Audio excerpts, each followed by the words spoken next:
BSP अध्यक्ष मायावती भी rally को संबोधित कर रही हैं। अब आपको वो सुनवाते हैं। हालांकि इनकी ये सब उम्मीदें अब यहाँ 5वें चरण के चुनाव होने तक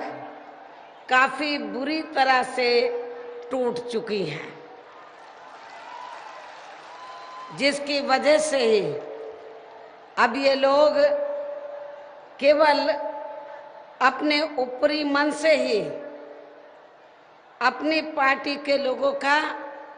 मनोबल बढ़ाने के लिए ही यहाँ पूर्ण बहुमत व बोनस आदि लेने की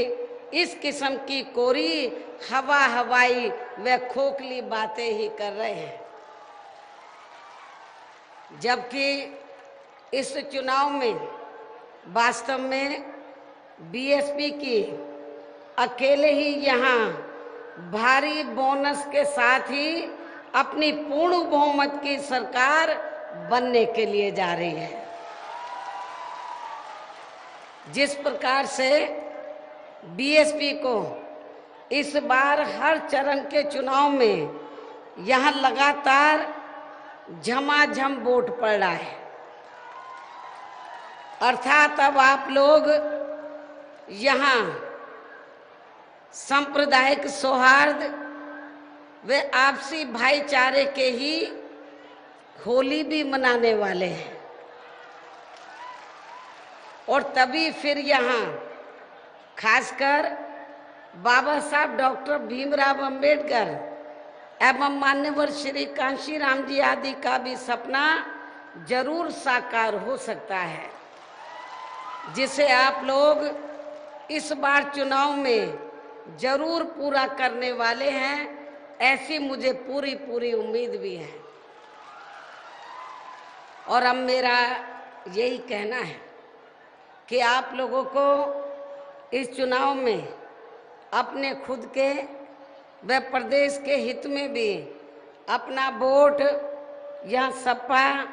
कांग्रेस, बीजेपी व अन्य विरोधी पार्टियों को न देकर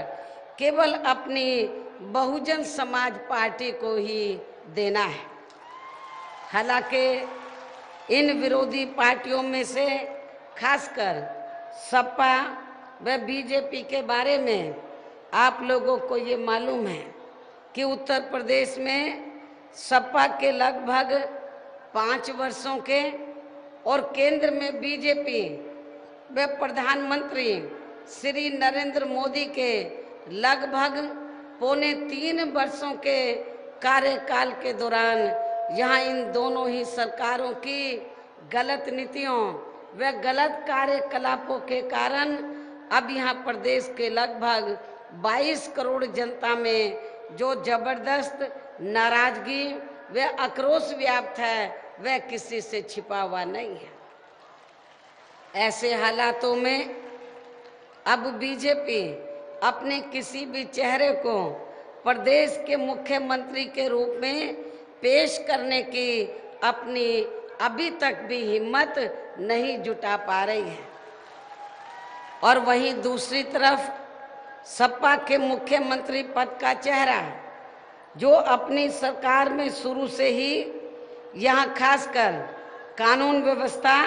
व अपराध नियंत्रण के मामले में जबरदस्त दागी चेहरा रहा है,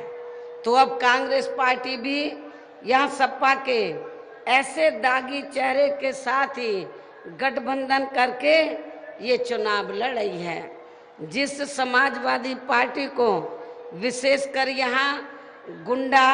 माफिया, महिला उत्पीड़न, जमीनों पर अवैध कब्जे तथा अराजक, आपराधिक, सांप्रदायिक दंगे, भ्रष्ट व जंगल राज आदि का खास प्रतीक माना जाता है।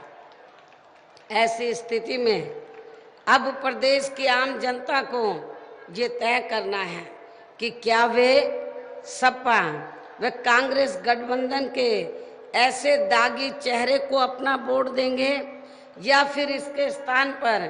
इन सभी तत्वों का सफाया करके या हर स्तर पर कानून द्वारा कानून का राज कायम करने वाली अपनी एकमात्र बीएसपी की बेदागी चेहरे को अपना वोट देंगे। और अब इसका सही फैसला प्रदेश की आम जनता को इस चुनाव में ही करना होगा। इसके साथ ही विकास कार्य भी वर्तमान सपा सरकार में अधिकांश यहाँ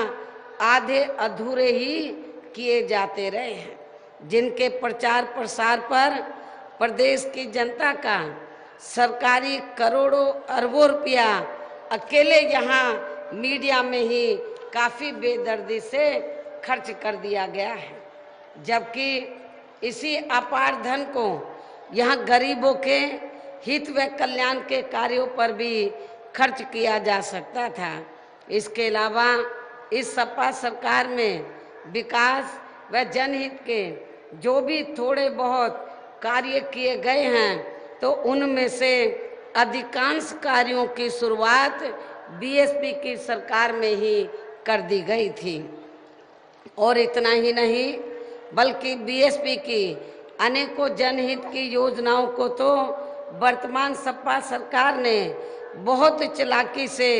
केवल उनका नाम बदलकर ही चलाया हुआ है, जिसमें इनकी समाजवादी पेंशन योजना खास है, जिसका पहले मूल नाम महामाया गरीब आर्थिक मदद योजना था। इसके साथ ही इस सपा सरकार में प्रदेश के अधिकांश सभी वर्गों व विभिन्न क्षेत्रों में लगे लोगों की भी हालत या हर स्तर पर काफ़ी ज़्यादा खराब व दयनीय ही बनी रही है, जबकि सरकारी अधिकारी तो यहाँ थोक के भाव में ही बदलते रहे हैं। इस प्रकार से कुल मिलाकर वर्तमान सपा सरकार का लगभग पूरा कार्यकाल हर स्तर पर व हर मामले में अति निराशाजनक व अति कष्टदायक ही बना रहा है।